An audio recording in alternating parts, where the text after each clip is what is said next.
what a day we had yesterday as Rays fans. Like, for an early season day, yesterday was about as good as it gets to be a Tampa Bay Rays fan. And before we get into any of them, like, individually, just think about the progression of the day yesterday as a Rays fan. First of all, you get the positive 5-2 vote from the Hillsborough County Commission on the Rays Memorandum of Understanding on the new ballpark.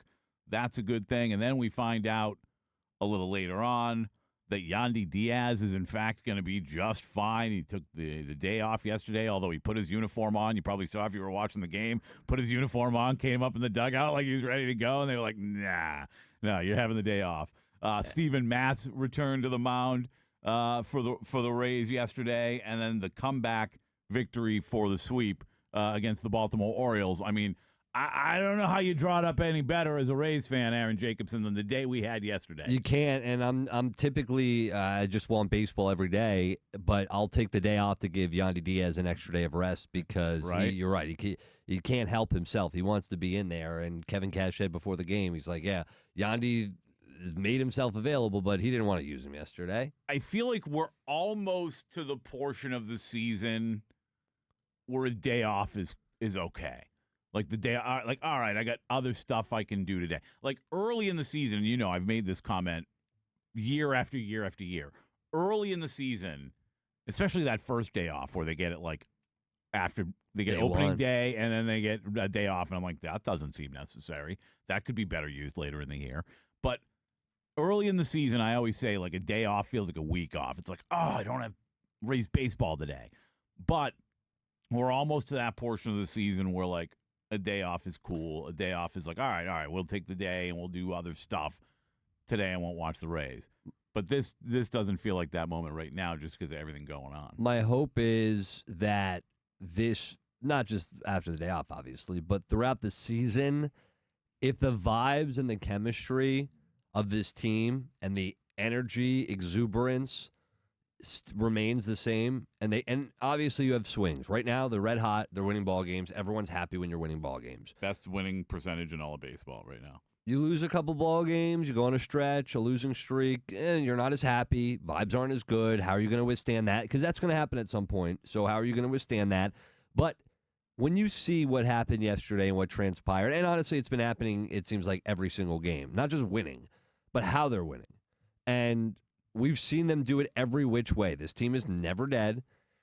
In years past, this team was easy to strike out. This year, very difficult to strike out. It's unbelievable the difference between some of the teams we've seen over the years that just like you knew in moments that like this dude's not going to make contact. And that just doesn't happen right now. Look at the difference it makes too, Pat. Look at it. Absolutely. I mean, it is proof is in the pudding. You don't have to be the most powerful team. I said this to you before the season. These were my arguments for why this team could be good. You do not have to display power to be. We laughed at you, Aaron. You guys, me and Sam both laughed at you. We were like, we knew it was going to happen. We knew it was going to become optimistic. What a dummy. And this is baseball. This is why I love this sport so much. Because you really can be any team with any payroll, as long as you have the right people and you figure it out and you get a chemistry and you get that money ball going in a way. And when you don't have a huge payroll, you have to, in a way, play money ball. And that involves getting guys on base and putting the ball in play. And I know it's such a easy thing to say, good things happen when you put the ball in play.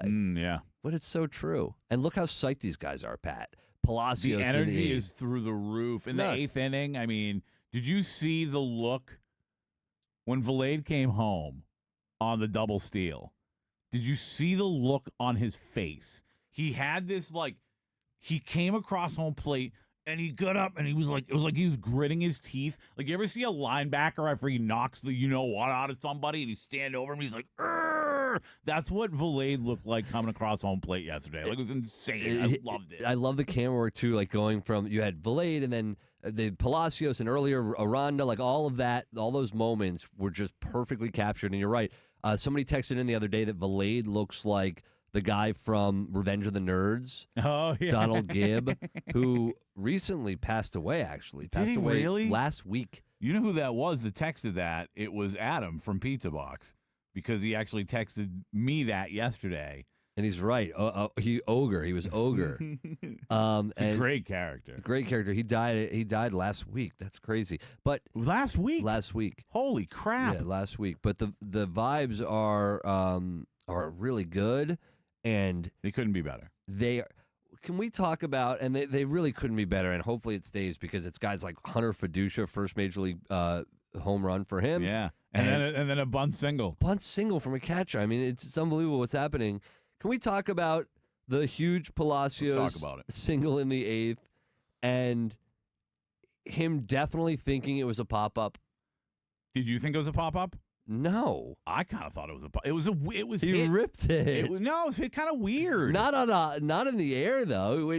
The way Palacios looks up suggests that ball is sky high. He hit that ball. It looked like it was like off the top of the bat. Like it was a high pitch. And I did not think he made great contact with it at all. Sam, can you look in? And we got a lot to get to when it comes to the stadium, but the game yesterday was a lot of fun. Can you look to see at the post game if Palacios at all, if anyone talked to him about that specifically? Yeah, Sam's gonna look for that because we were getting audio together from the Hillsborough County Commission before the show, but I was watching that, Pat, and I'm like, that is. He thought that was a pop-up. I had the post-game show on as I was kind of like walking around doing stuff after the game, and I like Palacios without the glasses on looks like a completely different human being. Like a completely different human being. It's wild. But I didn't catch if he said that. By the way, a few people made the point, and a good one on the text line. I talked about all the great things that happened as a Rays fan yesterday.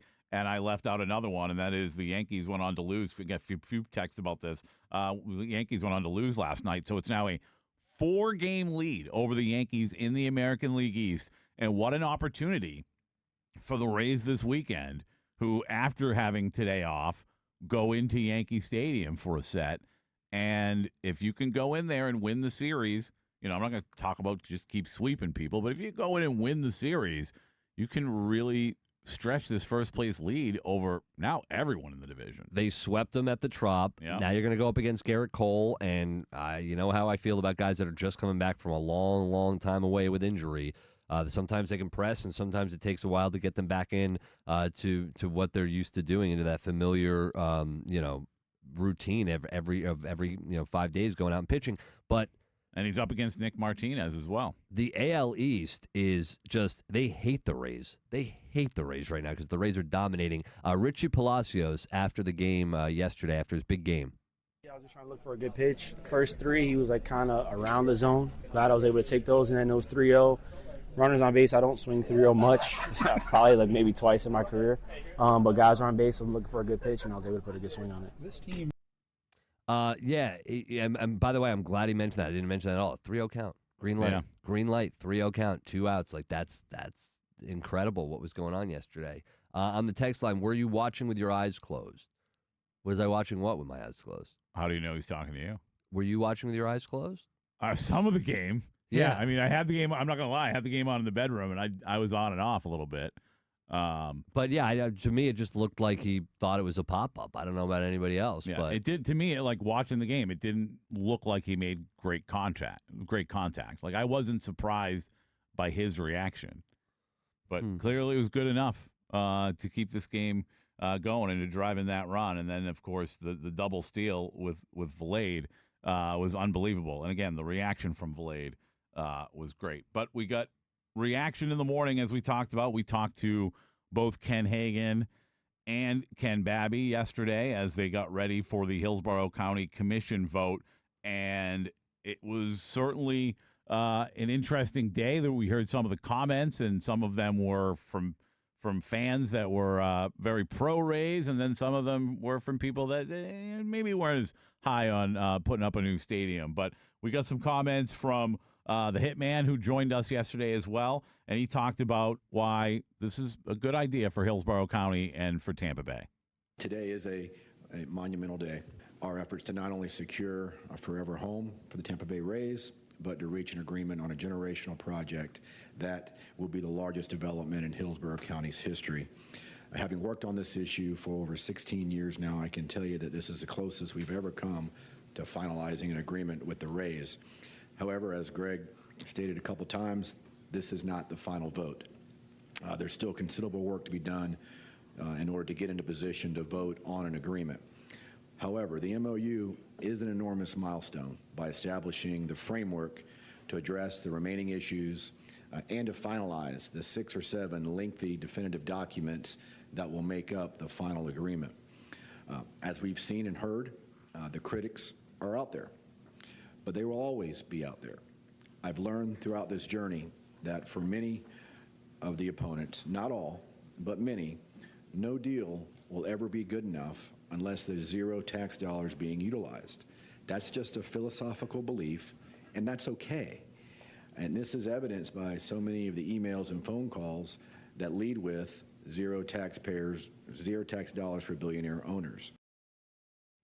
Yeah, and I keep going back to something we heard from Ken Hagan yesterday that really got me thinking about the whole process that's in front of us. Because like you said, there's a lot of work to be done, right? They've got the framework, but there are some details that need to be provided by the Rays and worked out between the Rays and the city and the county and all that stuff.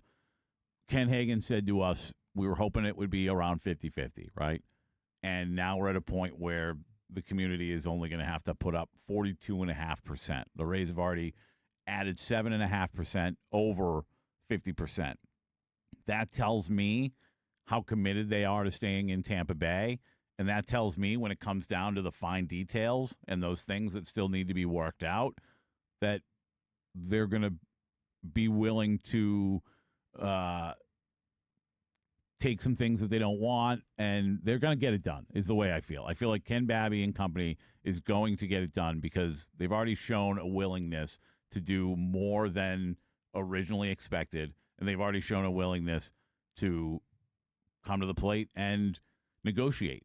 And I think they're going to find a way to get it done. Yeah, and the memorandum of understanding was really important for multiple reasons. First of all, so you can just move forward here, but also for securing $150 million in state funding for Hillsborough College. Yeah. This stuff has to move forward. So there are reasons why when we heard from Mayor Jane Castor, she said, I don't understand why you wouldn't vote on this, non-binding. Why you wouldn't support this? The reason it's non-binding is now they can come up with different language, and they're going to have to in different conversations here, because even people that voted yesterday were like, hey, does it create real jobs? What's the real taxable value? There's a lot of questions, but I'm with you that they're going to figure this out.